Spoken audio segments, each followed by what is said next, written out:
It's Open House Thursday on Your View. Welcome to the show. I am Murayo Afolabi Brown. As always, I have the ladies with me. Alaja, Nima, Akashat, Zibiri, how you doing today? Grateful. I'm grateful to God. I'm recovering. And there was one thing I wanted to share. I can't remember immediately now. But I had a very, very reflective experience yesterday. I visited a friend. She's been ill for a while, and it's something to reflect on. You know, there are times when you're strong. There are other times we're so distracted with all that is happening around us, and that sort of pulled me back to reality that, you know, there's so much more happening in other people's lives. The videos from Syria, I keep sharing with my kids every day. In Syria now, there are areas where children are eating grass because there's no food, no aid getting to them. And the pictures popping up on the pages. I don't see this on mainstream media, though. Sharing it for some people is not so... on social media, imagine, there's a doc I shared, catwalking doc on my page, that has gotten over 400,000 views. Imagine I've been sharing other things, but that doc, my husband was just there, and he popped up, and the doc, I was like, this doc captions my reply to you, and so it shows where our attention is. Our attention is really... We'll come to you, Mariam. How are you doing? I'm doing fine. I'm great. Children are doing well. I always like this hair. Yes, you do. Just, you know, the children will be going back to school at the end of this week. Physical school? Oh, yes. I don't know if I'm ready for it yet, but, you know, something that we'll be looking. So they'll be doing online, and this is the second time we're doing it, and I figured that it doesn't work for us. Right. Because it just feels like they're at home and just having fun anyway. So there's no studying after. You know, physical school, you know that you're done with school and then you study after. This one is like, I've been studying anyway. There's nothing to do. But we'll see. How are you doing, Obiajulu? I'm doing amazing. I'm getting ready for my course that will be starting on the 6th March. And I'm deliberately focusing on helping people to clear their money blocks. Some of the things that sabotage their financial success. So I know that a lot of people will want to have that resources come in, but somehow there are money blocks and limiting money beliefs that sort of stop you. So I'm going to take people through 30 days of helping them identify those money blocks and breaking them. And let's see how we go from there. Nice. That's what I'm getting ready for. I'm pretty excited because my book is ready. Woo! I'm getting delivered on Friday. I'm pretty excited. Whoa. Wow. I can't wait to see it. Congratulations. So my book is ready. I'll be having a book launch. I was supposed to have it sometime in March, but I think it's going to be end of March. I'm really thinking the last day in March. We'll see what we can do. But I'm really happy. Finally, it's out, you know, so I can't wait to touch it. Dr. Otto Mariah. I didn't put Dr. there. It doesn't matter. We know I just wanted that the doctor phase will come after. This is a story before to the point. Before, so I wanted to be just pure Muriah for Labi Brown. And amazing. It's called the Making. I can't even remember the name of the book, but definitely would. So I can't wait to just... That will tell your story, basically. Tell your my journey story from birth. Okay. You know, how I found myself, how I found purpose, and how I went to the US, the lessons I learned, the connections I made, coming back to Nigeria, restarting over, the depression. It talks about... no, don't tell us everything. Don't tell us everything. Yeah. Like everybody who has read, like my brothers, I heard, this is a fantastic document. Wow. This is a good book, and it's going to help a lot of people to know that no matter what you do in life, just stay on the course. Things will come. Just stay on that course to get to your destination. So I'm really, really excited. Gingered already. Yeah. Let's go on a quick break. When we come back, we go through the front pages of the paper. Stay with us. We'll be right back.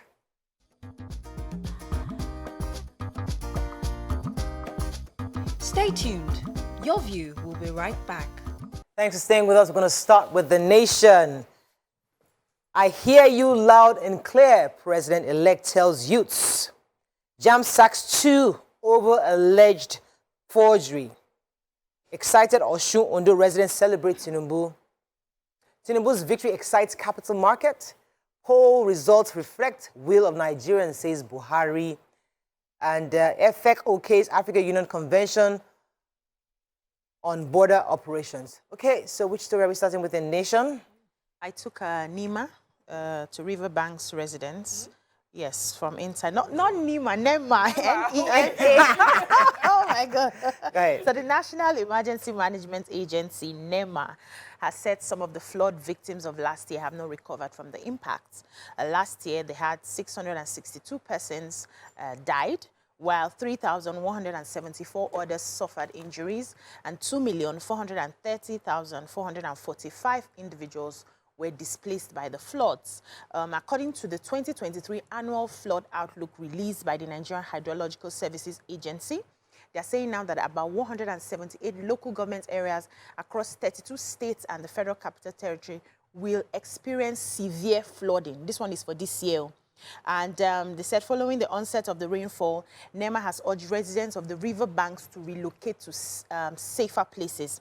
So the NEMA's Director General Mustafa Ahmed spoke yesterday in Abuja at a technical meeting to develop preparedness and mitigation strategies that would help them tackle the climate-related disasters during this year's raining season. And he said it's very important that the people who are living in those riverine-prone areas would have to relocate so that it will, reduce the impact of the flood. And, they are also working on how they can help them to reduce some of the effects of the flood. And everybody, they said they are announcing this now. People need to pay attention, state government, local government. If you know that you have people who are in those areas, begin to get them arranged to relocate from those areas. So I think they want to go round different local governments in different languages to get people to understand, and we'll have to keep talking about this on TV as well. All right, so the president-elect has said that he has heard the youth loud and clear. He was saying this during his acceptance speech yesterday. He said, I will work with the utmost of my ability to make Nigerian youths better. I understand your pains, your yearnings for good governance, a functional economy, and a safe nation that protects you and your future. He also said that I know many of you did not vote for me, and you're disappointed that your candidate is not where I now stand. I understand your hurt. To you, I extend and embrace comfort of one family member to one another. This project is for us all, and we must embrace the victory for us, and it's going to work with Nigerian youth. I think that was a good caveat to throw in that speech when he was speaking, because the Nigerian youth, many of them didn't vote for him, and I think he acknowledges that, and it's important that the Nigerian youth can see that he is willing to work with them. Okay, another story. Yeah, so I've got JAM has sacked 2 of his staff members for allegedly forging some documents. The only sad thing about this report is I wish they specifically said what documents. Maybe other papers have it. And he's saying that they've been called before they were called before the disciplinary committee, and the staff members were, oh no. And then the staff members were asked to hand over their ID cards, and it was really, they were dismissed for what they call serious misconduct. And the board noted that the dismissal was in line with Public Service Rule 030401, which defines serious misconduct as specific acts of serious wrongdoing and improper behavior, which is inimical to the image of the service, and which can be investigated, and if proven, may lead to dismissal. So they've been dismissed for allegedly forging, not allegedly, for forging a document. So I have or some documents. The economic side to things. According to this report in the Nation, Tinubu's emergence will boost investors' confidence. And the Chief Executive Officer for the Center of Promotion of Private Enterprise, the CPP, Muda Yusuf, said that his emergence would have a positive impact on the economic and boost investors. The Nation also carried the report of how investors are looking positively to return to the country with their investments, things that, have been negatively reported over the past few years. People are looking to come back, they're becoming more encouraged to come, and generally, Okay. Moving on now to the Punch. Tinubu was Atiku Obi as parties reject results. Emilio Kon, the kingmaker who became the king. Banks' assets rise to 73 trillion naira, says CBN. Grants Nigerians visas on arrival, FG tells India. Obi, the trader who changed the game. Marketers to sanction depots, filling stations overpricing fuel. Okay, which story are we taking? I have a human interest story inside the papers. Said a yet to be identified male adult has slumped and died during an argument over a parking space at a supermarket on Admiralty Way in Lekki area of Lagos. According to the story, said the deceased driver went to the supermarket on Friday, February 24th, to purchase some items for his employer. And he was trying to park his vehicle properly. A member of the staff of the supermarket came out to direct him to park, but he refused the guy and parked wherever he liked. And so they started having an argument, and before they realized it, they had, according to the eyewitness, they had started throwing punches, and he fell and slumped. And while people gathered around him trying to revive him, they poured him water, but he had fainted and he died from there. So the owner of the vehicle now came a few hours later to find look for the driver and realize what had happened. And so he came back threatening to sue and to arrest the supermarket's, staff, that he's a customer in that place. He's been coming, they know him. They shouldn't beat up his staff that way. The domestic, but the supermarket people were saying we didn't touch him. We had nothing to do with him. We're just exchanging words when he slumped. But the domestic staff that accompanied the driver said they actually had a physical fight, and that led to the famous. Okay, so All right. according to the Deputy Governor, Deputy Governor Financial System Stability Directorate of the CBN, Aisha Ahmed, total assets of the banking industry grew to about 14.3 trillion naira, or about 24.24% from 59.24 trillion naira at the end of December 2021 to 73.59 trillion naira in the corresponding year 2022. And she says this is also largely due to some of these policies that we saw towards the end of the year. Oh, really? Last year, that, these policies also assisted the banks. Total credits also increased from 5.4 trillion between the end of December 2021 to the end of December 2022, with a significant growth in credit to manufacturing, general commerce, oil and gas sector, and all of that. Right. These are positive numbers she's giving from their side, but, does it translate to ease for the All right, common so man? there's But the report didn't carry how it affects our common man. Sorry, I thought you were done. Okay. All right, so there was an interesting article here by Dirisu Yakubu. It says, Obi, the trader who changed the game. He wrote about how the game-changing performance of the candidate of the LP in just concluded elections, how he pulled millions of votes. According to him, he said what started as a joke a few months ago has morphed into what we now call the third force. It's Obi and his No She campaign. The political philosophy was single-handedly mastered by young people who pushed him to lots of victories, which was unexpected. So it was a really, really interesting article, which I think many Nigerians should read. It says, Obi's huge success base derives in part from the sundry youth groups made up of artisans, students, musicians, entertainers, and social media influencers who deployed their mastery of the social media to drum support for him. And it's an interesting article to just show the importance of youth votes in the future coming elections. Yeah, so we also have the G20 meeting that's happening in India and New Delhi, and the foreign minister is there. The foreign affairs minister, Jeffrey Onyema, is there. And they said that this meeting really was supposed to talk about the relationship, bilateral relationship, and strengthening that relationship with India. And while paying tribute to the blossoming bilateral relationship between India and Nigeria, Yema stressed the need to further strengthen the economic, trade, and investment cooperation for mutual benefit for both countries. And so he mentioned that as a reciprocal, he says that India should grant visa on arrival to Nigerians as a reciprocal gesture. And I was wondering, is this something we already offer India? And if it is, why is it one-sided? Yeah. So I would like to hear what the outcome of this request will be, because if we are doing that to you, you should reciprocate. And we have lots of Indians doing a lot of business here. They've even become Nigerians, many of them. Let's go on a quick break. When we come back, we continue with our reviews. Stay with us. We'll be right back.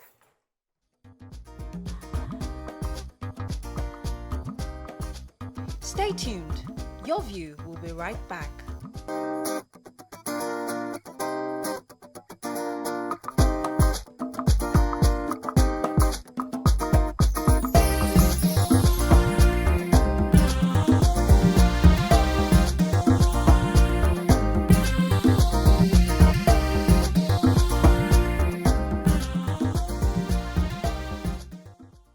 Thanks for staying with us. We're going to move on to Daily Sun.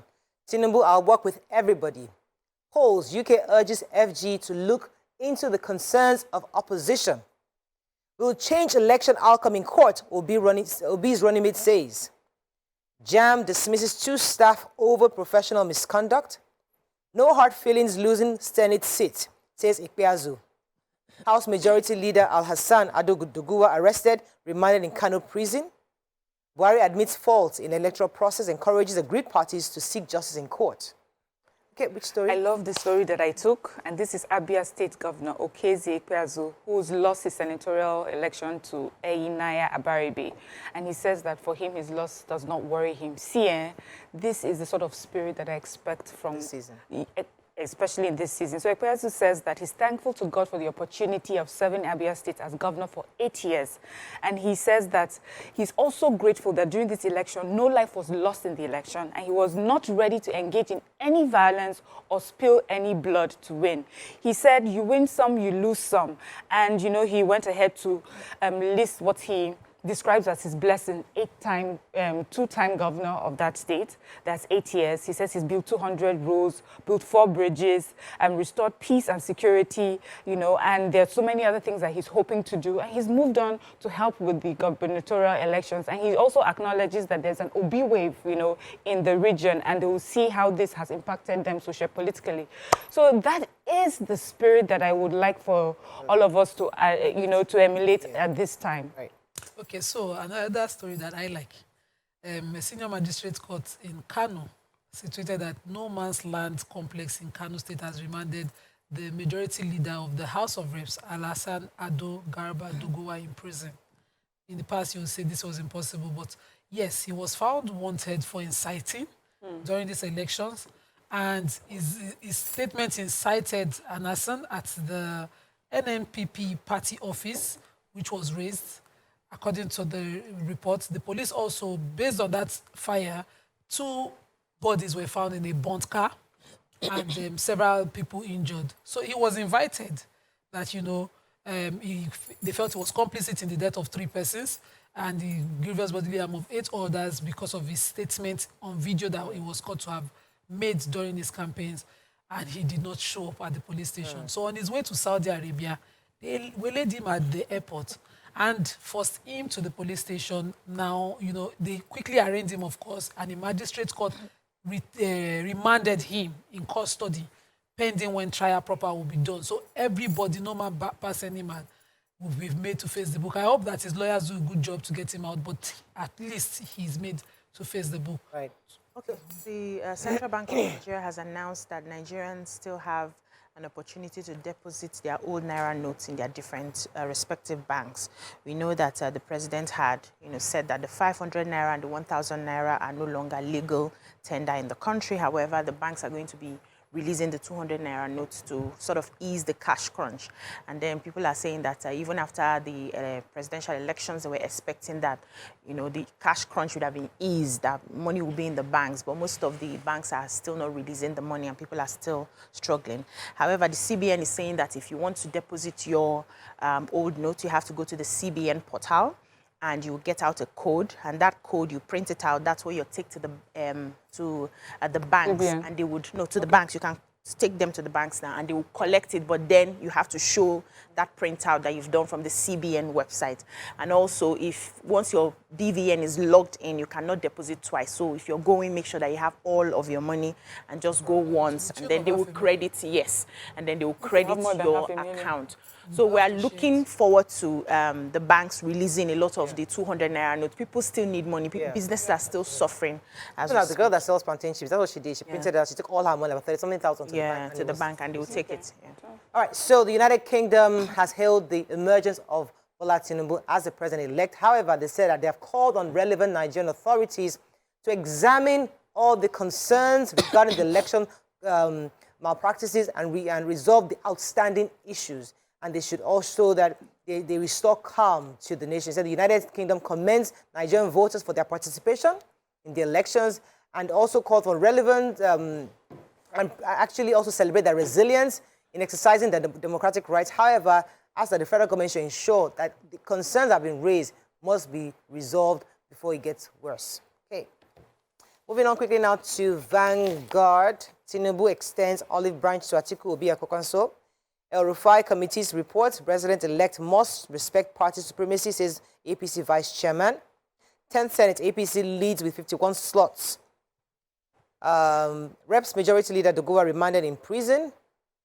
Governorship poll, provide security in Lagos, LP urges Buhari. Poll, will reclaim our mandate in court, says Obi Dati Val. And article to supporters, remain calm, we reclaim our stolen mandate. Okay, which story are we starting with? I have a human interest story in the Vanguard. It said Akwa Ibom State High Court sitting in Uyo has sentenced an Awana Esian, a prophet, to 21 years in prison for raping his 10-year-old stepdaughter. So the trial judge, Justice Okon, handed down the judgment yesterday. The convict hails from Afaha Ise in Biono, Ibom local government area of the state, and committed this crime August 9, 2019 in his residence, Itiam Street, Uyo. So in his evidence, when he was, giving his story in the court, he said that a demon had pushed him into the act and that he forcefully removed the clothes of his stepdaughter and had carnal knowledge of her. So while they were delivering judgments, Justice Okon said that the confession was direct, positive, unequivocal, and that the Randy stepfather had sexual intercourse with his stepdaughter. So he has been, sentenced.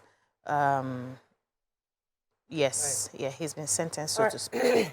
So ahead of the March 11th gubernatorial elections, the LP has asked that President Muhammadu Buhari must ensure he provides adequate security operatives, because now they can pinpoint the areas where there are possible violences may occur, and they should ensure that they provide enough security agencies to ensure the peoples in these areas are not disenfranchised. They also said that INEC should not use or depend on the NURTW for the distribution or the dispatch of the sensitive materials, that there are other companies, the Ubers, Taxify, Bolt, and other can be engaged for distribution, because now they see that logistics was a serious problem in Lagos, and they're asking that INEC should engage private entities going forward for the coming elections. Any other story in Vanguard? Let's move on to... I have the El Rufai, party committee.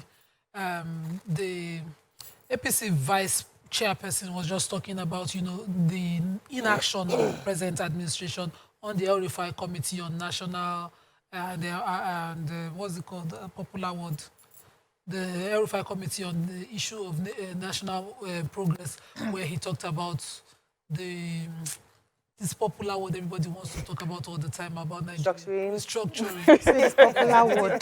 They didn't take, this present administration didn't act on it, and that is because, the president acted as if he was above the party. He was now advising the incoming president and his own team that they are not above the party. They must submit to the supremacy of the party. Okay. Yes, and we have the 10th Senate, just a picture of what the 10th Senate will be looking at when they resume. And it says that prior to the last Saturday's election, about 55 of the 109 senators failed to secure their return tickets from various political parties. The reasons were the failure including aspiring for higher political offices, outright loss at party primaries, and zoning arrangements in respective senatorial districts. They also talked about some senators who, they said 30 current lawmakers will return, and that 30 of them won re-election. The ruling party has majority of the senators elect with 51 seats. Then there's 27 seats for PDP, Labour Party, LP 7 slots, NNPP 3 seats, SDP has 2 seats, and then the Young Progressive People's Party and ABGA have 1 seat each. Fantastic. That's a beautiful, colorful National Assembly. But go ahead. Yes, we're done. Nigerian Tribune. I will work to make Nigeria better, says Tinubu. Maiduguri, Monday market fire. Police arrest 50 suspects for alleged looting. FEC okay $61.5 million for power contracts reward. Herdsmen invade Ondo communities, destroy farms, injure farmers.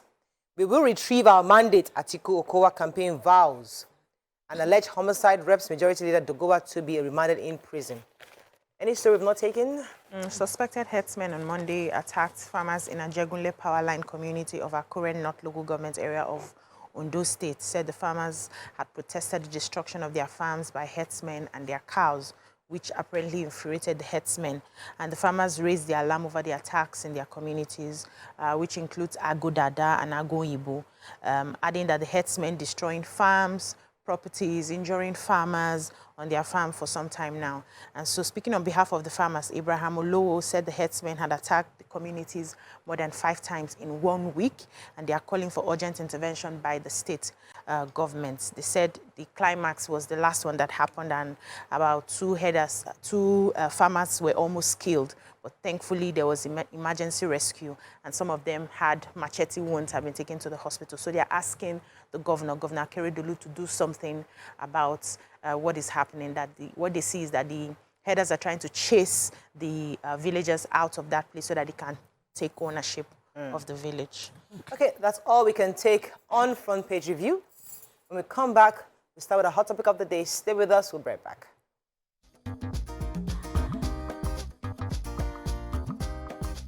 Stay tuned. Your view will be right back.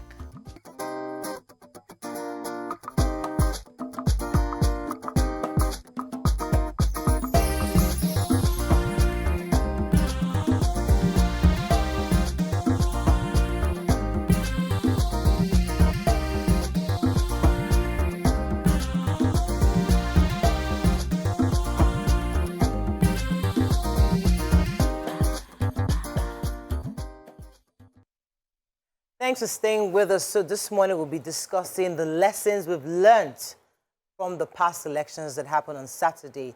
Lots of things have happened so far. We've had new third force. People are excited the fact that many people wanted young people to come out. If you remember, for months and years, people were discussing youth involvement in politics. There's been a lot of campaigns to get young people to get their PVCs. And we could see the numbers from what we've seen, that young people came out en masse and voted for their own candidate. Even the president-elect recently said that, I know you didn't vote for me, but I will still work with you. So young people's involvement, I'd like us to discuss that. What are your thoughts on the fact that young people came out? They defied everything. They left school. They came home. Parents ensured that their kids came out to vote in communities. What are your thoughts on the fact that young people are finally being aware, they're being politically aware of the society and want to participate in elections? What are your thoughts on this? I'd like to, I want to start. Okay, yeah, so yesterday, actually, that was my stance about youth involvement in this particular election. And I've heard many people, I mentioned it yesterday, I've heard many people say it was a religious-leaning election, it was about ethnicity, and I totally disagree, because youths from different ethnicity, from different tribes, different religions, came out and cast their vote for who they believe was the right person that represented them, you know. And for me, it's lesson learned for all of us. One, for all of us as the electorate, that it is our responsibility how the election is finally done. It's our responsibility to see to it that when we cast our vote, we're there to watch it being counted, we're there to see it being transmitted, and youth stood up and did that. Then, lesson learned for politicians. It is not the same old. We'll come to that in a minute. Let's go back to we'll come to the lessons learned from the politician, because that I think is huge and humongous. Exactly. But let me start with you, BC. What are your thoughts on in your own polling? Did you see young people come out? How were you excited to see young people, or was it still old people that came out in your own area? Not at all. This is the very first election I'm witnessing in Nigeria where a lot of young people paid attention. We were scared initially when they started this BBN, that this one that they've started now. Our young people will just leave that one and focus. This was the first time I was seeing young people watch TV, different TV. They're going from one channel to the other to get the news, to hear what has happened and all that. And it was quite enlightening. Even political conversations were had in my house with my kids. And they were giving me their views. I'm like, okay, how old are you again? At your age, I didn't even know my left from my right, you know. So I saw a lot of young people come out to vote for who they feel represented them, like Miriam said. They came out with their hearts. They were excited about the participation. There were conversations had. It seemed like a lot more young people are enlightened about what they want as a people. You hear people saying that our suffer we don't suffer enough, we want to change, you know. The conversation was quite rich, but I feel that we could still do more.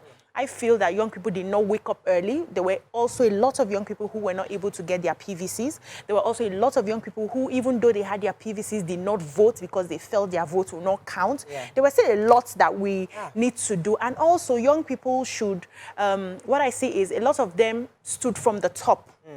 We had not mastered the art of going to the grassroots. That is where the work is. We need to learn now and start from the grassroots. I like that because, I mean, I was really excited about this election because my blood has been moving for the last few days because it's exciting to see the numbers. I love the numbers in Lagos. I love the fact that it was very competitive. You know, you could see the fact that the ruling party in Lagos realized, this is not the usual, you know, and that for me is democracy. The excitement is that democracy is playing out. What are your thoughts in your own area? How are young people, did they come out en masse? It was business as usual in my area. I talk about how voting goes in my own area. I voted, say, 4 to 5 times now in that same polling unit. Right. And it's the same pattern.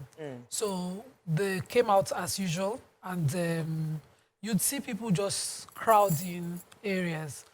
And the results that came out were predictable from my end of Yes. They were predictable. We had no surprises. The only thing was, you know, whether the entire Lagos system was ready for this. So I got a shock when I found out that Alimosho, you know, Labour Party won Alimosho. It's never happened.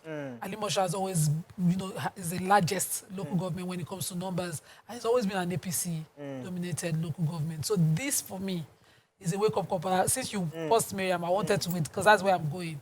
The people of Lagos cannot continue to be... They can't have two class. You can't have that wide gap between the leadership and the people of Lagos. On the ground. That disconnect. Because I felt the pulse of people around me, and they were like, usually in my own end of Lagos, in Amodof, you would say it's an Igbo-dominated area. And so you say, you expect the Igbos to have an agenda. They'll come out and they'll vote that agenda. But when you ask the Yoruba people, say, they don't used to talk to us now. When they enter finish now, they don't used to see us. They don't used to come outside now. You know, people add that emotions flying. And so that disconnect cannot continue. Yeah, we'll come to that a bit later, because I want to also take it step by step, because there's so many parts of it. There's another angle I'd like us to touch on, the thuggery and intimidation. You know, I've seen that in the past, because the educated elites and the youths have never really been involved in politics. So when the politicians send out their thugs and they're intimidating and snatching ballot boxes here and there, we don't really care. They bicker for a few days and they move on. But now we're involved and we're saying, is this how people are doing it? No, it's not going to happen. This election, you cannot continue your thuggery system where you send out this because you fail to do the work of politicking, which is to appeal to people's consciousness, to vote for you. That's the hard work. But the easiest one is to send a thug and scatter everywhere. But now, from this, we have learned you can't do that anymore.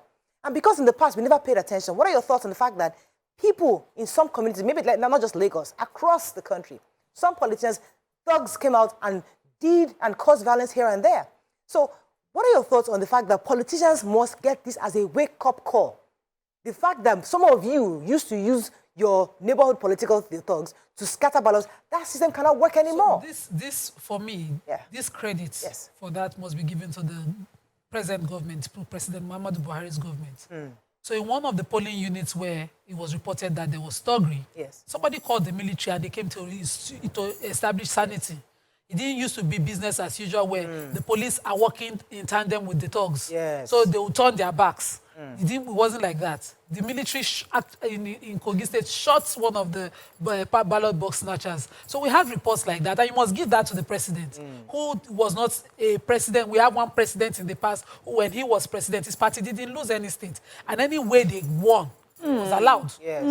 In President Muhammadu Buhari's administration, whether you like or credit him or not, you cannot deny that every election he left it to the people. Every state under election per state that ran under him, he did not get involved. And you saw the independence of the courts in the electoral tribunals, and at the result of at the end of the day, he doesn't want to know how it is done. And when he promised security, he gave security. The military were out, and anybody, no matter the side you're from, found wanting. So they were the ones who established, who instituted sanity. Yes, in the past, thugs were outdo the people.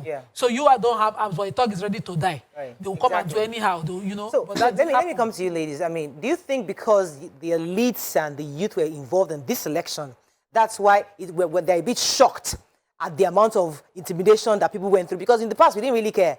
But now we are concerned that this happened in some places and some people were disenfranchised. What are your thoughts on this? I don't think that Nigerians are unaware of thuggery that's happened during elections. You've just, maybe a lot of people have not been part of it. So you see it on TV, you hear your neighbors who have gone out to vote to come back and tell you. You would even see physical evidence of that happening. But in my own view, this time it wasn't as widespread as it used to be. And for a couple of people who let me know that this happened in their area, they said to me that the military came in and restored sanity.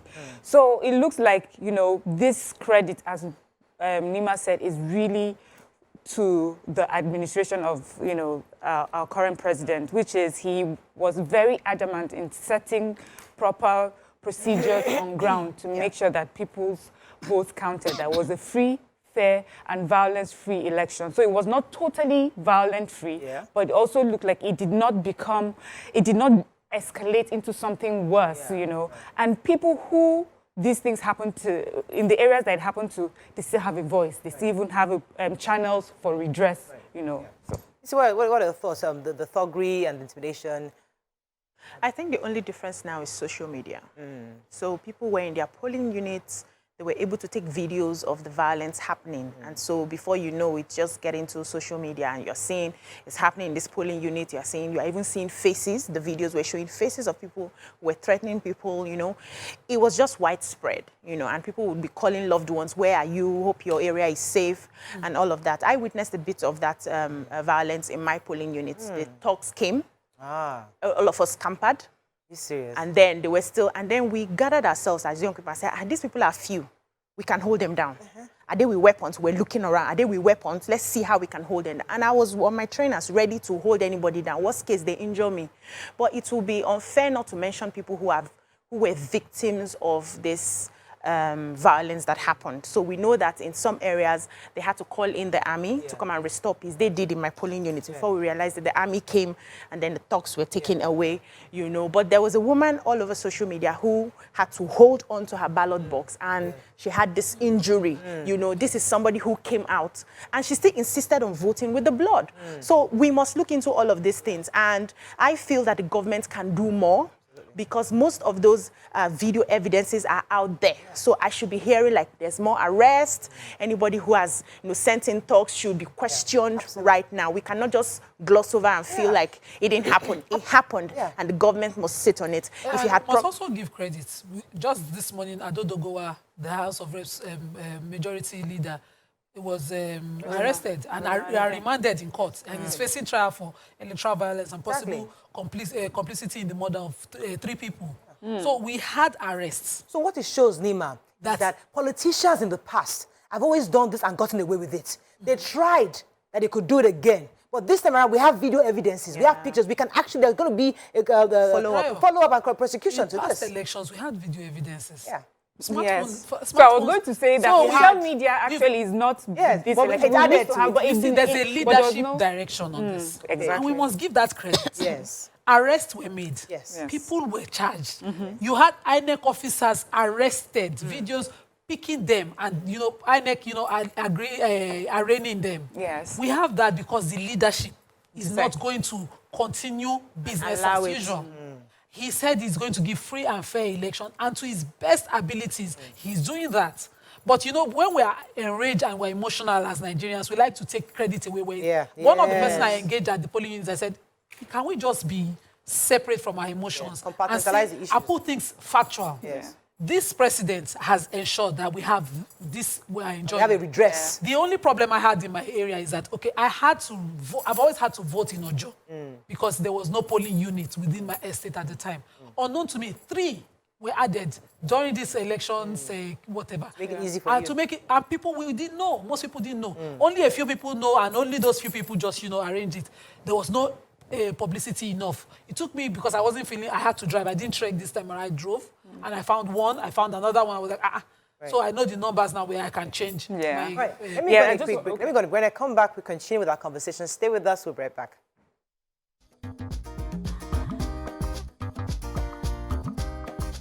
Stay tuned. Your view will We'll be right back.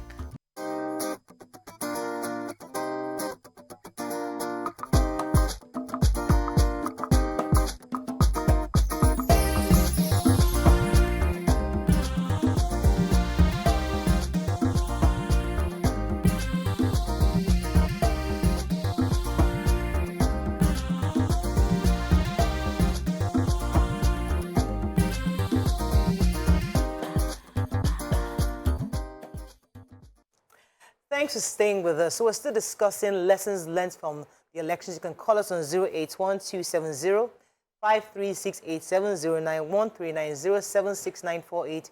You can also tweet to us at TVC Connect. Please hashtag YourViewTVC so we can read your tweets. We'd like to hear from our viewers. After all, it's your view. Let's hear your thoughts. And on this, there's been a word that has been used since Saturday, flawed elections. We've seen it. Even I read The Economist this morning. Congratulations to the president-elect on the flawed. You know, that's the word they've been brandishing around.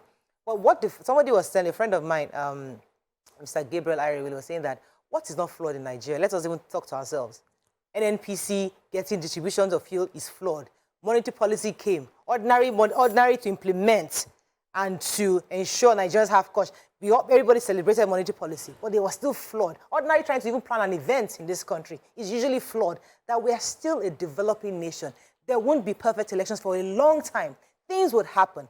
But in this situation, people are now saying this is totally, completely flawed and should be cancelled. Do you agree? Do you think the whole thing should have been cancelled, as some of the parties are insisting and demanding for?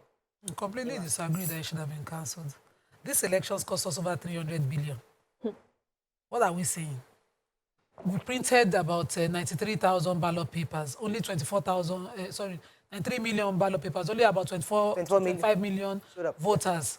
So what is going to happen to the cost of Yaga, Executive Director of Yaga Africa was talking yesterday, and he was talking about the numbers and the wastage. I've wasted about 200 million. Now, in a process like this, there are legitimate structures. There's rule of law. There's the way it was created. So that's why we have an Electoral Act to guide us on how elections go. And so some aggrieved parties now, in between collation, call on the INEC chairperson to stop collating because they are aggrieved.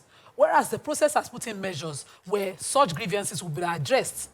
He has a statutory duty he must complete. And you say, no, don't follow law. Yeah. You know, I've never on this table supported help yourself. You must go through the process. Yeah. If you have a grievance, sue the person. If you have anything, go to court. But this Nigerian mentality of let us just scatter ground. That's direct. Even a former president who has been a military and a civilian president 2 times, whose own era had the most flawed kind of elections, read a letter asking an INEC officer to go outside the Electoral Act and stop a process. I don't understand. So we cannot say because it was flawed, it should have been cancelled. Every election, we continue to improve. Yeah. We started with card readers. We've gone to beavers. We are trying to improve. Are we giving ourselves the years of growth, or we want to just miraculously become America, where even they have a system that Trump is contesting now, saying they had the flawed elections? Yeah. So there's no perfect system anywhere. Follow the rule of law. So thank you for that, because we're saying there's no perfect system. It was flawed. You know, when Nigerians say they want democracy, I always tell myself, are you sure you want democracy? Because democracy is painstakingly achieved. You don't get it by a flip of a switch. Oh, this thing, there was rule, let's cancel the whole thing, let us scatter it. Because that's what we're hearing all these other parties were saying. But in your view, let me come to you, Mariam and BC, should they have cancelled it, as has been asked? I don't think it should be cancelled, but I also need that we all accept that it came with some flaws. Yes. And there were some discrepancies, you know, in different places. People have said that, people are even arguing whether it was transfer or transmission of their votes. Oh, I thought it was meant to be immediately transmitted, you know, but people are saying, no, it's meant to be transferred. You take, Nima was explaining to us yesterday, said you take a screenshot of it, and as it's done, you send it. But a lot of, you know, people thought it would just be transmitted as you're putting it in at your polling unit, it will be electronically transmitted. So that is also a question that, you know, it has to be explained to us legally. There are also people who are alleging that what they saw at the final collation does not tally with what they were. After all, this is my polling unit. How come it does not tally? Some people are alleging that we saw figures for my polling unit for another state altogether. But I do not think that violence is the way to go. I don't think scattering is the way to go. There is a process, a legal process, and that is now where our judiciary needs to sit up. We cannot have a weak judiciary. We cannot have a judiciary that cannot stand for justice for the people. And I believe that we will see a lot of these cases during this period. And I'm sure that those who, I'm believing, I'm trusting that our judiciary will give justice to those who deserve it. Listen, do you think there's an issue of mistrust or distrust of the system? So people say, if this thing gets to court, so they are the ones in the government, so they would definitely influence the judgment. So we don't want it to get to court at all. Do you think that could have been the reason why people are demanding, let us scatter it here and not even go forward? There's always been a mistrust of government from time immemorial, and that's why they say as leaders, you must be careful so that your good is not evil spoken of. Aha. You must do your best within what is in your power to ensure that at least when it's presented to all sides, it will seem very transparent and everybody will say, okay, this person tried. And I know it's not a walk in the park. Nigeria is still a baby, let me use the word. We are still going through different processes. But you need to understand that we are multifaceted in this country. We have so many ethnic groups, so many different ideologies. You must ensure as a leader that you are able to, sort of, would I use the word satisfy now? Appeal to different groups for them to see that I am standing on this, so I'm screaming this, so this is the way to go. And if it goes wrong, I'm coming for this. So, because we had about 4 years to prepare for these very elections. And the beavers were so excited about the beavers. Oh, finally, a form of technology, blah, blah, blah, blah, blah, blah, blah. We have young people who are in different universities who are tech gurus. Those who have graduated building their own companies. Why didn't you find a way to get them involved in this? No matter how much of a professor you are, at some point you would have missed out some things. Technology keeps updating, and that's why you need young minds to keep giving you the current trend that would help you. So I think INEC should have done more in terms of preparation, because it now seems like after all the money we have spent, you didn't really prepare for the election. So, and you will not blame Nigerians for mistrusting it. So you're very correct. So it's as if INEC overpromised and under-delivered. So you are making us happy that, now we have electronic display of the results. We're pretty excited. IREV was supposed to be that. But now you're not taking it. It was so difficult for IREV for people to upload to IREV. And that now got people really anticipated and wondering, are these people going to alter? But you see, I'm happy about the data, because I have a boss that used to say, data is life. When the numbers come out, we can begin to read. And those are saying, oh, I would have won, I would have lost. Let the numbers come. The numbers don't lie. It will tell you, okay, yes, these XYZ were disenfranchised. Let us dash these votes to this party. Will they become president? Will these people that said that they won, if this hadn't happened, would they become winners? These are the numbers, these are data, information that data gives you. And I'm hoping that we can have those smart guys from the university. Let us become the crunch the numbers. Now that we have some numbers out there, let's begin to analyze them. Let's analyze them and see what could have happened or couldn't have happened. But there's another thing I'd like us to talk about. The other parties are asking for INEC not to use the NURTW, especially because they've always been helpful in helping with the logistics and getting material from the collation centers to the various polling units. Now they're asking us to use private companies because they're having issues with trust. I saw some rickety buses driving into Magodo, and I'm thinking, are these the buses? Very, very rickety-looking buses. And I thought, why didn't they even use proper the lag buses or something that was decent? I'm not sure what happened, but that would have been said that was compromised. So what can we do as regards logistics? What can INEC do? What are your thoughts? Should INEC engage private companies, especially for logistics, or should they continue to use the NURTW that they've used always in Lagos? I don't think they used NURTW at this. They didn't use NURTW. I think because there was an issue in court. So the alternative question that you were asking has been explored already. Yes. So they've already explored alternatives and they've seen the cost effect of it. Whatever works for INEC, INEC should use. And maybe my own idea is maybe it's a bit far in the future, because I had someone who was saying that because of the violence that happened in his area, his wife is saying she may never, she may not come out to vote for the next one. I know we're talking, and I said that I hope that we are also exploring the fact, we saw in America they had votes by mail. I hope that someday we get to do that. We are able to sit in our homes and send our votes, so that there's no. At least there will be no physical committee. Exactly. So. We have comments on social media. Let's start looking for comments. And I also like to talk about the third force. So they are looking at us being able, there will be no PVCs for the next elections, because I've been following reports of post-elections assessment.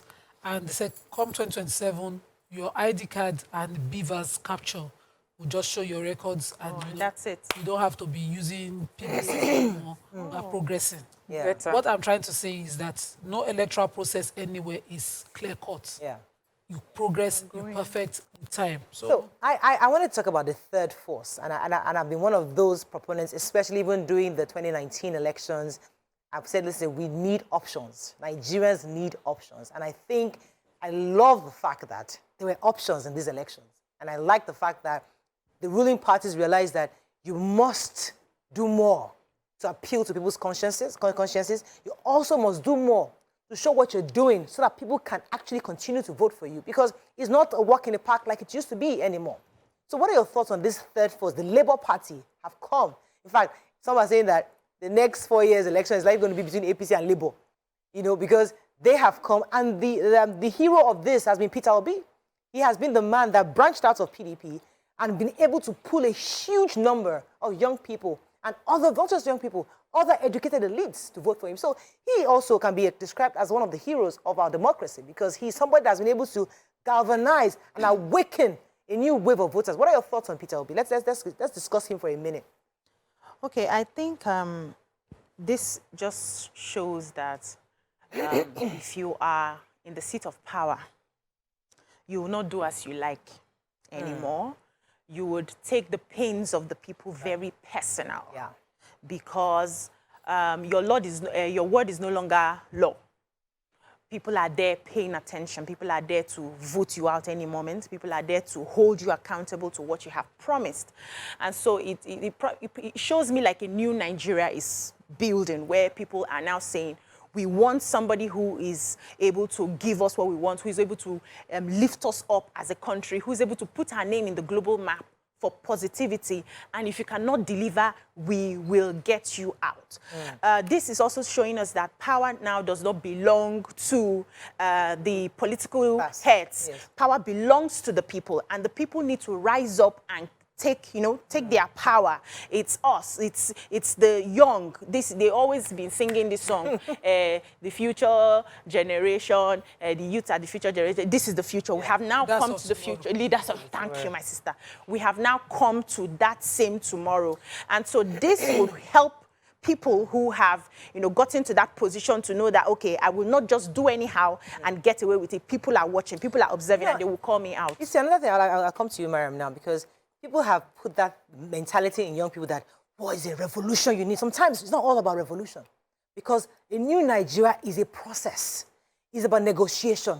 It's about collaboration. It's about understanding. It's about participation. So some people just think, let's scatter everything. Let them show them. Sometimes it's not about that. It's about having this person come out to confidently say, you know what, I am leaving this party and I'm starting a new movement. And he probably, initially people criticized this guy, what was he talking about? But now he posts support. So in itself, that is part of the growth of our democracy, don't you think, Mariam? Yeah, definitely. It's really about a sometimes very slow growth process. And for me, the candidacy of Peterobi and in the LP has a lot to do still with the youths, because the youths just finally realized, they have to step in. In the very beginning, you're right, there were people who thought, he's left PDP. That's, any other party, there's no chance that you would make it, you make it anywhere. In fact, there were some politicians and people who have always looked at elections over the years who were so certain that, this means nothing. But everyone has been surprised, but except the youth. I don't think the youth were surprised. They knew exactly. And that's the thing. And I feel that for Mr. Obi too, this would be, the support he got would be humbling. Because yes, I'm one man and this is my stance, but it was really the youth that pushed him, you know, and made him an important part of these elections. They spoke about, I mean, he didn't really, a lot of people would say he didn't have a structure, and a lot of us believe that structure had to do with party offices in different states, but we now realize the structure is the people. Simple. All you have to do is have people anywhere, and they will speak for you, they will vote for you, they would campaign for you, and you may not have physical structures everywhere, but they are there. Yeah. And for the me, structure is in the mind, yes, the ideology. Are the people, and so for politicians going forward in their campaigns going forward, it's not enough to go and meet just in one town hall and call your usual cronies. You will do door to door. You will face the people. You will talk to them. You will meet in their different smaller communities. The conversation you're saying that some people say they don't talk to us. You will now know how important that person on the street is, and you speak to that person. Because I mean, we're going to talk about Lagos State election, because so much money and everybody's doing these. They want to do the campaigning. They're using the regular format. The regular system they've been using to go dancing and doing rallies and screaming, all the rallies, all the dancing, all the merchandising. You saw the result in Lagos. So sometimes it's not about all those paraphernalia of the campaigns. It's about you, the candidate, doing the streets, knocking on the doors. That's the real campaign of the people. And that's what Nigerians are demanding now going forward. I have seen door-to-door. I experienced door-to-door in 2007. When was Fashola first term of governorship? And then in my area in Mobadore in Igondo, we had people knock on our door, sit with us, and introduce the candidates. Nobody prior to that knew who he was. And I remember my dad saying, all of you just go and vote for this person. Yes. And I was saying, I don't know him. So I've experienced door-to-door, but we don't see it anymore. What we see is 1 million markets. Advantage, yes. That election, I remember, the reason I went out to even cast the vote was because somebody came in and explained why and the possibility of a progressive happening, a progressive growth happening in Lagos. Yes. They had come at that time to do some mappings in Obadore, saying they wanted to do a housing estate in Lagos and all of that pie and all of that mapping happened. And somebody came in. The person was also running for Ward C. I think that was what he was running for under the Gondo LCDA then. And he came and he talked to us about it. But what did we see now? We don't see anything. We see hate on social media. We see, people, all of that happening. And then some people just marching without PVCs. I'm telling you. Where are the march? I'm telling you, thank you. You people march tire. Where is it? Thank you. So we didn't see that happen. And it's disheartening, but I hope that Nigerians know better now. Yes. And I hope that the political class, too, are able to go back and have proper meetings and discuss. Want information. Yeah. And what I don't like is the inobjectivity. So I would listen to you, but tell me something that I can hold on to. Don't give me sentiments. Don't tell me where when it's your turn or when it's not your turn. When I don't want to hear that. Yes. Tell me facts about the person that I can hold on to. Everything I held on to.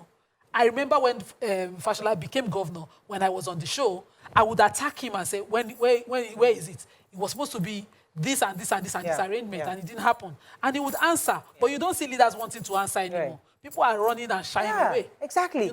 So I think this also feedback that you must speak to Nigerians. That way you not do debates and you cannot talk to them. And because we have people they are confident in the structure that is on ground. Realize, forgetting that. No longer somebody wants to come and queue up at your gate as an elected officer. That time has passed. You must have that time, that train, politicians, if you're listening to us this morning, that train has gone. That ship has sailed. You must do the work. As the president-elect was saying, that I'm not going to be a leader, I'm going to be a servant. You must start serving now, going forward. You must really serve. So I'm going to come back to what we want to see. Okay. But let me take some tweets. Please. Okay. So Festus Akimboiwa says, there must be a huge investment in broadband penetration if we want technology to work well for elections. Yeah. This incoming government should partner with the private sector to develop our broadband infrastructure. Until then, Beavers IRF will not work as expected. All hail the Beavers. If you look at how sitting governors who want to go to Senate lost, how PMB lost Katsina, how Tinubu himself lost Lagos, and all of that, any objective person will realize that this is the most credible election in our history. I agree. We must celebrate our progress. Yes. Fantastic. I like that. Let's talk about how Labour Party can leverage on this new power. I mean, this for me is a huge win for the Labour Party, and you must you must consolidate on these numbers. You cannot go to sleep because many of them were downcast. Oh, no, we lost. Well, but this is a fortune. The numbers you're looking at is a fortune. How do they build on that leverage, especially in the coming election? What can they do? Because you don't want to make them, you don't want Labour Party followers to feel that they've lost and it's over. The game is not over. Okay, when I coach people, I always teach them that failure is feedback. I don't believe in the concept of failure personally. And that has helped me to launch into things. And when the failure comes, I take it as a feedback, a redirection to the right moves I'm supposed to be making. And I pick the lessons from everything that happens to me. And I want Labour Party to pick a lesson from this. There were aspects of Nigeria that they did not cover. This is the time to build that bridge. It's very important. You cannot get to a certain height in the country without going grassroots into some certain areas, especially like the North. They need a proper coverage in the North. This is also feedback that they need to take back. And I don't want them to feel you know, downcast, I'm not voting again, and this and that. This is just the beginning of that democracy that we are working towards. If we tick all the boxes, we check all, you know, cross all the T's, dot all the I's, and see what next we're going to get and where we're going to get. And we keep hoping. You know, since I was young, I particularly studied political science, but I just hated politics for whatever reason. I just went through that course in the university just to pass and go and do my acting. That was where my mind was. But this election has opened my eyes that we can no longer sit on the sidelines. We need to start making that move. And every young person who has come out under Labour Party, please do not go back and say, I'm not voting again. You will be doing yourself a great injustice. This is the time to pick up from the lessons you have learned and start working towards it, please. What do you think? How does Labour leverage on this? Okay, so for me, I'm looking at this and thinking that this might very well be the beginning of ideological politics in Nigeria. Possibly. Hallelujah to that. Yes, Hallelujah. yes, because the people that LP is attracting, young, people who want something different from what has always been there, people who feel that, you know, that we need to do things differently. Yes, and then we're talking about people who are more exposed, who are educated. We can put elite because I think it's actually more widespread than that. So, you know, there's something that politicians do where they are cross-carpeting up and down. And I feel that LP needs to be careful the sort of alliances it makes in the future. They cannot make the mistake of just collaborating with just any political party. Because one of the things that the youth have said about LP is just how different they perceive them to be from the regular. So it has to be another party that they also believe pushes that, you know, pushes that ideology. And because of that, what we would have is parties and followerships that have to do with the different ideologies that people can relate with. All right, let's go on a break. We'll be right back.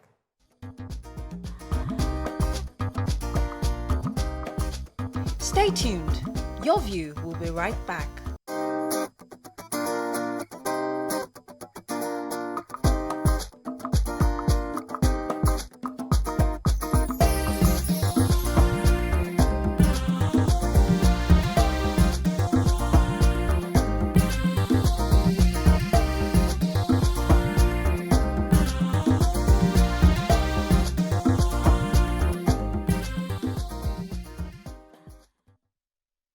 Thanks for staying with us. So we talked a lot about the elections, what happened, but now we're going to be talking about the president-elect and what Nigerians are expecting, that what they hope he does.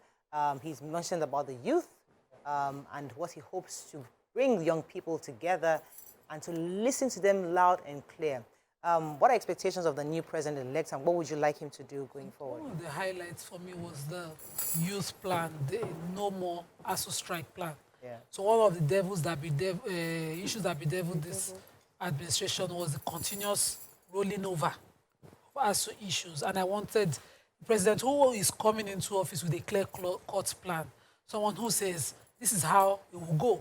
So he's not using it as a campaign plan. This is after he has won elections. He's saying, one of this particular issue, I will not allow it again. So my assistant was with me and she was like, well, because I'm tired of this. This is what made me even turn up, end up an assistant, and the issues of continuous. And then she talked about the strikes, and then she talked about the issue of handouts.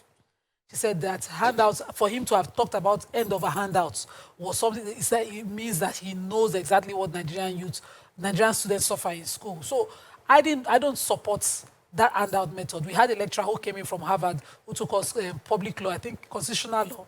And the first thing he did was, why don't I have your emails? Why do you guys not have my emails? Back then, the last one, all the old class just, because we had to go and be printing something, to photocopy something. So we were used to that method. And if somebody is coming into office today and gives us that ray of light, that for me is encouraging. That I welcome any day, anytime. But this might also mean certain tightening of belt.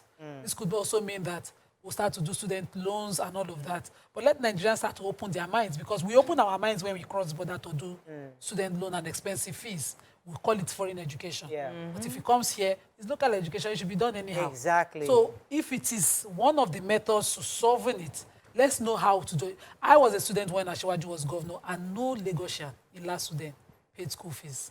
They brought the indigenship interviews. They brought the free education. And I remember hating my own state because I for not doing it for you. Yes, all the way to law school. By the time I was in law school, Fashola was a first-time governor. They took care of Lagosians. We saw the checks. Even Kogi took care of their people, but they don't. No, the North has always done that. They do We it. pay bursary. So they didn't pay bursary. When we had the issue of Boko Haram attacks, they used aero contractors to bring their people back to Lagos. You just have to show an ID card or you resident here, and they help people. But they happen from our side. I don't know why. Right. But this sort of lifts my spirit that this is someone who has always known how students feel and knows what to do. For him to have created free education in the university in last Sudan, I know that he knows exactly what the plan So, is. what are your thoughts? So for me, I just looked at it yesterday. I said, after all said and done, here we are today. We have a new president-elect. Yes. And then, I looked at the person of the president-elect. What gives me confidence, And for me, one of the things that's very important for Nigeria right now is someone who will be able to unify us. There's been lots of, back and forth across different ethnicities. Some people have said, religious. But I feel that he represents someone who is quite, I don't know if the word is mainstream. He has that personality to be able to unify Nigerians. And also, his speech also came across to me as someone who understands that it's not about gloating. It is not about making sure I'm going to show you, because we have had someone who mentioned when he became president, I know that only 5% of you voted for me and many people voted from this, and I have seen it, But this person is saying, even for those who did not vote me, I recognize that, but I'm willing to work with you, all of us. And for me, that is very important. We are looking forward to seeing a very diverse, cabinet when he sets it up. And this is someone that I've lived in Lagos State now nearly, I don't know if it's up to 15 years, but, almost that. And every governor and every, this is a northerner now coming in, telling you how it's done everywhere else. And I'm seeing Lagos and I'm seeing continuity, I'm seeing development. When my mom comes to visit, she says, now for this Lagos.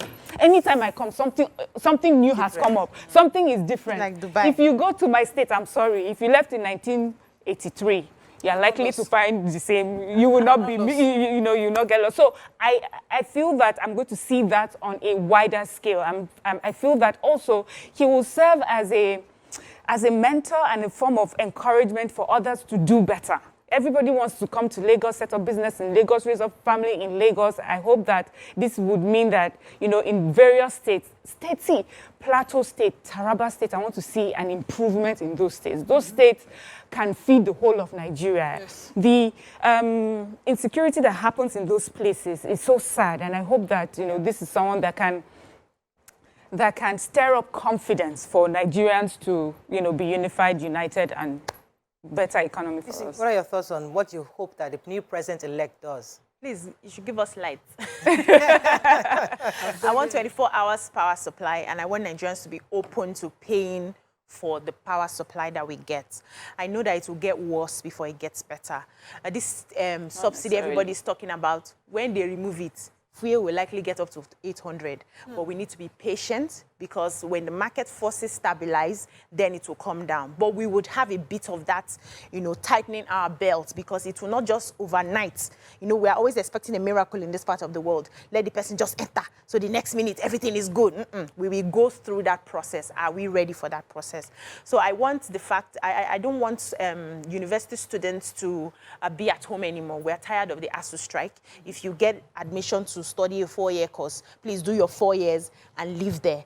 I also want to see a lot of private public partnership with industries, factories, so that young people can deploy their hands to work. I know that Lagos State naturally has a lot of trainings for people, vocations and all that. I want to see it on a global scale. And not just vocations. When you're done with the vocation, there should be factories that are willing to take you. So the government now needs to start having conversation with factories, with manufacturers, with different companies, so that there's a ready market to assimilate young people who finish up these vocations. I want power given to our vocations. Right. We don't have, if you need an electrician, you have to get somebody from Ghana. You need a plumber, you have to get somebody from Cotonou. You need, we don't have people who pay attention to that. And because these jobs have been sort of minimized to look like it's for poor people. Let's put glory into our handwork right now. I want the team to start working on things like that. Let Nigerians be proud of the work that they do. That's what I want. I have confidence that this is a man also who understands how to put people in the right spaces. You have heard this many times, people who have worked in Lagos especially, who will say, this is a mentor I've had for many years. He saw me, he headhunted me because of these certain skills. And then we see that thing actually reflect in the person's work. I mean, it's someone who can headhunt a fashola that has become like a beacon of, everything can be done well in governance. And so that gives me confidence that this is someone who will do right by our people, by putting those who can where they can do well for our country. What I want to see from the new president-elect is a strengthening of the judiciary, and also the ensuring that the issue, of course, about state policing, restructuring somewhat. And the reason is because when law enforcement is actually enforced, corruption reduces automatically. The reason why corruption seems to be rife in some areas is because we don't deploy technology to be able to fish out corrupt people. We also don't have enough. The judiciary spends a long time in prosecuting and ensuring justice is served. So a lot of people just take advantage of the system. So I would really like for the incoming president to do a lot to strengthen our judiciary, to ensure that justice is not delayed, therefore not being perceived as denied. And therefore people must have trust. And that's when people see that, they begin to trust the system. And then every other thing you do will be easier. You can now build on that. Buhari has done a lot of physical structure, of infrastructure. Now it's time for the new president-elect to build on that and do a lot more soft skills, more soft embracing the social, getting more people believing. Human capital. Yes, women capital is part of it, but also getting people to believe in the system, believe in the party. Nigerians don't believe in this country. They don't believe in Nigeria anymore. We need the president to stir up that love. To change mindsets. I don't know how Nigerians, everywhere they go, once a Nigerian entire boss go Ghana, come back, he will start cursing. He will start saying, what did Nigeria do for me? Which Nigeria? And all of that. So I was in that space a week or two before, during elections. I was still trying to, my children, this 10 and 6, both of them, know better about elections because the conversation were forcefully had at home. We kept talking about the Nigeria, the lands, the people, the culture, the language, why you have to love this place. And we need a president that will wake up the National Orientation Agency again and they will start to work. I don't want a National Orientation Agency that is under the Ministry of Information and they are already the ones answering for the president. Their job is clear-cut. Leave the special advisor on media and all of that for that business. Let's let Mohammed work, not Tashi Gariba's work under this administration. Don't mix it. Let them not mix. So Nigerians need to love the Nigerian dream. We need to own the land. We need to love the people. And that's one of the things I pulled from his campaign when he was having his town hall, different from the regular town halls. He met the artisans. He met farmers. He went down. So he has a plan in agriculture. And Mama Laolu and myself, let there be food. Let us not suffer. Let fish not spoil. You know, let there be food. Let Nigerians start to be able to eat Nigeria.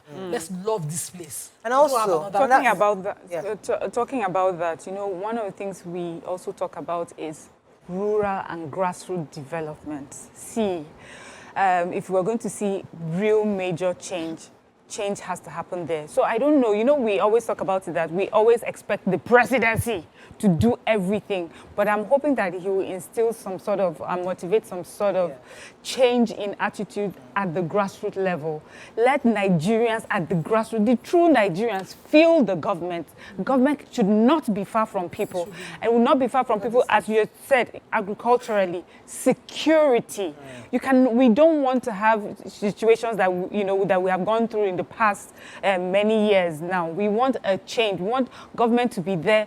Government that understands the local problems and understands the local issues and how to, you know, solve them using our local and our local ways, and our local resources. I would like to see that.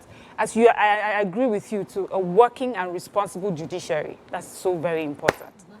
All right, so another thing that came to mind while you were talking is the health system, the medical tourism.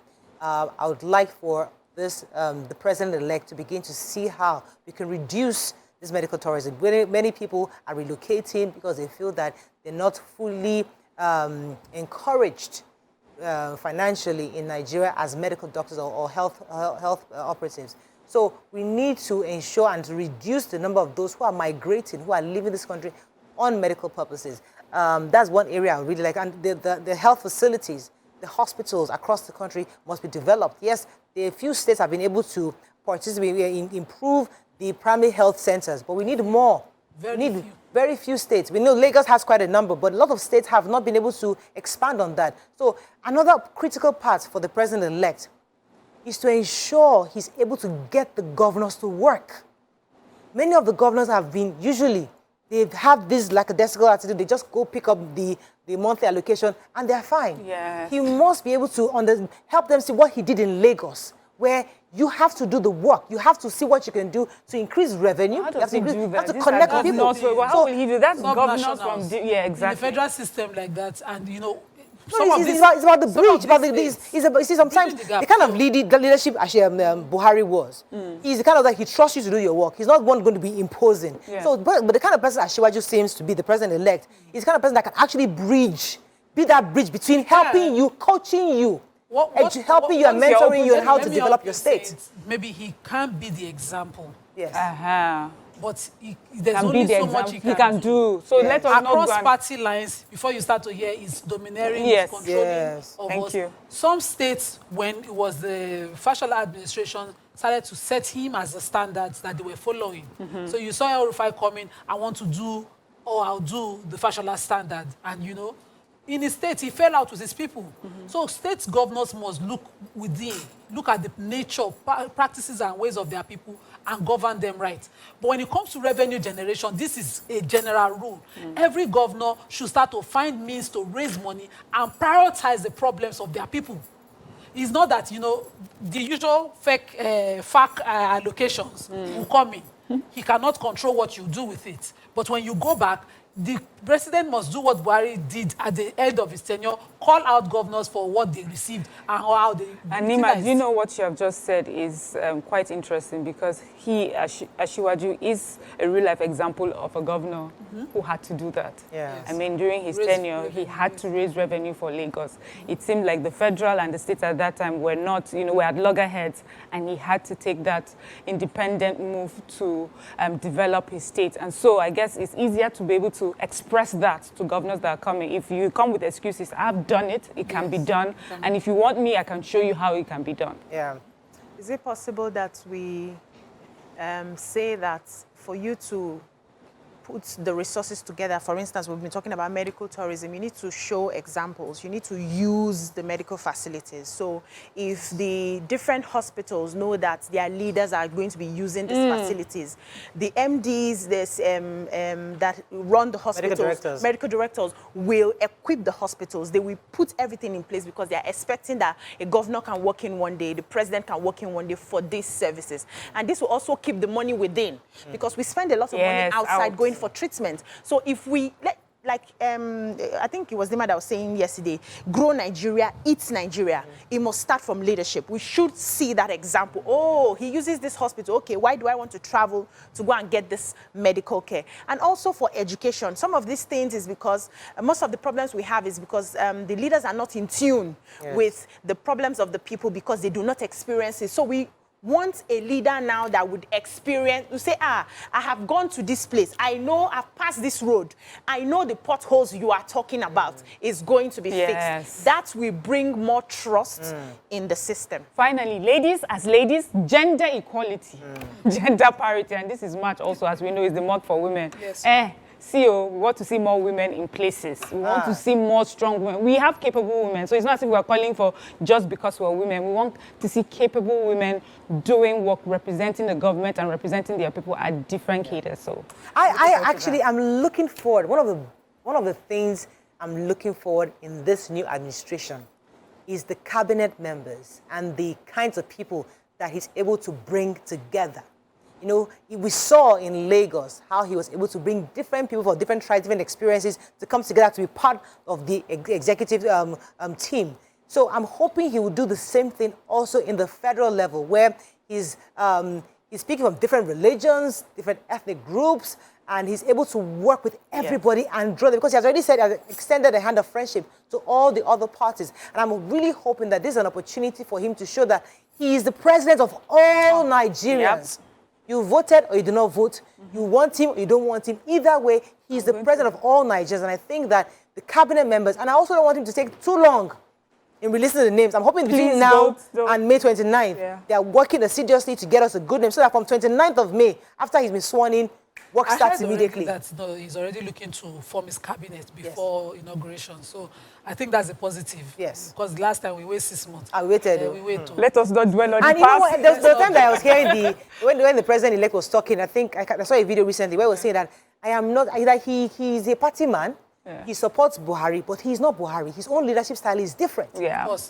So I am looking for, we need a fresh leadership style in Aso Rock. We need, yes, Buhari was a leader who believed, he had a sort of laissez-faire, but he was also believing that his people were doing their work. He wasn't the type that would pry. I'm hoping, he would let you do your work. Please, but I'm hoping President-elect that he would, because those who have worked around him have said that this man, he pays attention to details. There's nothing you bring past him that he doesn't see. So I'm hoping that you bring that to bear, where every single commission, every single agency, know that this new president would ask you. So I'm looking forward to that. He's always been, according to what I know from Lagos politics that I'm interested in, that he has always had an open door policy where his appointees are close to him. So they have access to him. So we don't want to hear that they kidnap people in Kaduna and it takes the president 4 days, 5 days to hear.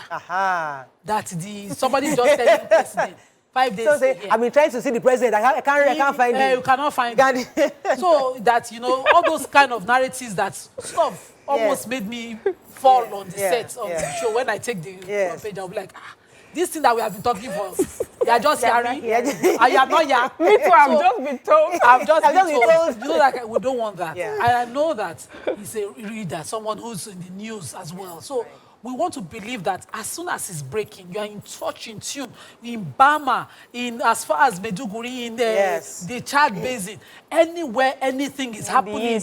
In the east, in the Korokoro of Oka. Oka is town. I'm looking for the Ingbidi, the deep area. You know things that are happening as a president. You are not far apart from your people. And see, we are Nigerians. We don't want our president to be telling us things in the foreign media. It's not until you are interviewed in London that you deem it fit to address us. When he was governor of Lagos State, he was actually very vocal. He was one of the governors that actually started engaging people. He would do press briefings. He would tell you what he's planning to do. So we hope that would continue, because many people always feel like, his health system plan is what is working in Lagos. That's the truth. He started the plan with Nuruddin Olopopo was commissioner for health when this mother and child policy idea came up. And has been adopted across the country. He died, I think, yes. Yeah. Well, before he saw the effect of it. But, you know, this was somebody who had a plan that has survived over time. We want to see that kind of plan so that everybody is not going for medical treatment in Lagos, in Nigeria. Let other states have the replication of it. You know, now that you have taken Lagos to the national, you have become the president-elect of Nigeria. We want to see a reflection of what you were as governor, even better, a better reflection now, so that you're cutting across all the differences where people hated, where people didn't want to, people didn't believe. You are breaking the norms, the beliefs of those people and surprising them with good things. It's important now that, you know, we see that growth and replicate. So there's a lot of interagency rivalry. We see police fighting army, we see army fighting this, fighting that. I think the president should try as much as possible to unite those agencies. They need to understand that they are working for the interests of the Nigerian people. The army should not be the enemies of the police should not be the enemies of FRSC, the FRSC should not be enemies of what's those other LASMA and all of that. They must have clear-cut duties, and everybody must know where their boundaries stop. And if they have to come together to collaborate, they must show example that they are actually uniting it, because this is what some of these criminals and bandits see the loopholes, and that's where they come in. So there must be a uniting of the forces that protects the people. Yeah. But you have not mentioned one. I quickly correct that. Olopopo was the CMD Lasos at the time. Not commissioner. Cash swap, monetary policy. The last few weeks. Please, President-elect, we need to see our money back. So first of all, you know there are two sides to this conversation. I know Wike's of the opinion, see, I don't even like this monetary policy, she just go away. Some of us feel the monetary policy is okay, but there has to be a way that it's done. So for me, I feel that I would like that we should allow the policy take a much more organic flow, which is over time would return the old one while we're using the new one. And please don't keep us cash strapped. People are still queuing up at ATMs. Banks are still, you know, transfers are still getting stuck. Reversals are still not doing. So please, I would like that to be one of the first things that we sort out. And then maybe our current president, maybe our current president can do something about it. It can now be, you know, there will be a transition method. And so please, President-elect, take it easy on us. They did not take it easy on us at all. As we're packing, buying fuel, and there was scarcity. We're dealing with that. They bring swap issues. They brought limitation to cash withdrawal. They choke us. Add exchange rate. And exchange rate. Please, let it be in the, imagine this time, at this time in Nigeria, when we are doing an election with about 300 billion, we are doing, we are projecting census. They are doing a temporary census, a test run of the census system, how it's going to go. There's budget for that. We are doing that. There's no scarcity, there's no fuel, there's no this, there's no that. So please, let the policies come, but let them be spacious. Let us adjust to one finish before another one drop. Then also, you know, one of the other opponents in these elections, one of the things he used to campaign was the fact that there was a lot of monies out there. Corruption was rife. And what I would like the president-elect to do is focus a lot on reduction of the cost of governance. That's a major part. People feel that they're just stealing all the money, you know. And how do you do that? If you engage technology, just like they did in Lagos. We've said that the reason why, I mean, who was saying it? Was it, someone was saying this on my page, saying that when people say, oh, Lagos IGR improved, it didn't just improve like a flip of a finger. It was technology that was deployed. Oracle was used because Ashiwaju brought and introduced it. So it was the fact that somebody like the president-elect was able to introduce technology within Lagos. That is how they're able to follow the money. And then the IGR increased the same way here. Cost of governance must reduce such that many things should be automated. You know, the one that were carrying paper from point, somebody can still sign and then use and change figures. That's what's causing cost of governance in some areas. So that's one area we hope that the president-elect can deploy technology massively across all agencies so that the cost of governance reduces and productivity increases. That's another feedback for the president. Any comments on social media? We're having issues with our phone lines. We really would have loved to get a lot of calls, but we're having some issues with our phone lines. Let's take a few more comments on social media, and then we begin to wrap up. Yes. Good Bit says, it's not all about the president. Nigerians in general should want to improve in their mindset in their own little way by doing their jobs. Okay, he says, all for the ladies on your view today did good job. All four ladies on your view today did a good job in my view. No TVC Connect programmers attempted this type of critical engagement of election issues and Beaver's delays and all of that until now. And he's giving kudos to the ladies. Any other comments on social media before we wrap up? Okay. Yeah. Good Bit said that using the hospital facilities in the country in a dream. Oh. If person want travel, go spend his money. Why tell him not to? The president should fix the health sector, irrespective of if he Let's uses just quickly address that. So there's a freedom to use your money as you earn it, unlike until this one that central bank decided to hold on to the money. But there's also the agenda, the Nigerian thing, and it's always from leadership. So we don't want this president-elect to be like President Muhammadu Buhari, whose medical record could not leave the UK since he was a military administrator till he was two-time president of Nigeria, and he says it was for security purpose. Let's be secure. You first secure yourself here. The least you can do is convert the Aso Rock Medical Center to the president's clinic. There's a presidential hospital there. Make sure you secure that. Get professional doctors. If you are in control of the amenities of government, how can you then complain that your one place is not secure enough for you to have your medical records here? Chichi Unscripted finally says, BC, well-equipped hospitals for the poor people too is not just the elite. I wasn't speaking about just the elite. All the hospitals, the primary healthcare centers should be equipped. We have to wrap up now. Our time is far spent, but I think you have to... Already? Sorry? Yeah, time is up. So I think congratulations to the president-elect is very important at this time. I mean, congratulations to him and his entire team. They fought hard. It wasn't a walkover for anybody. And let's take this we need to add say to that. Okay. So Bakari Idris says, good morning, ladies of substance. We can only get better about electoral process. However, last presidential election have been the most credible election we have had in the history of democracy. OBJ was subjective about his view. In fact, he had the most compromised elections. And I think it was even, I think the president-elect was saying it in his speech, that yes, there were reports of violence here and there, but regardless, it was it wasn't really significant enough to change the numbers. Yeah. That's the real truth. No violence we can record or no flawed word we use can actually change the numbers of what we've seen so far. So I think it's worth looking at and accepting, and then seeing how we chart progress forward going forward. But congratulations to the entire team of the APC. Congratulations to the president-elect. And as he said, he will be the president for all, and we're looking forward to his plans and the people he's going to work with. That is really critical. But it's also because the president can do one thing, but those around you must do exactly as you're doing, because that's the only way people can see that indeed you are influencing the people around you for the good of the society. That's all we can take on today's show. We'll see you tomorrow. Bye for now.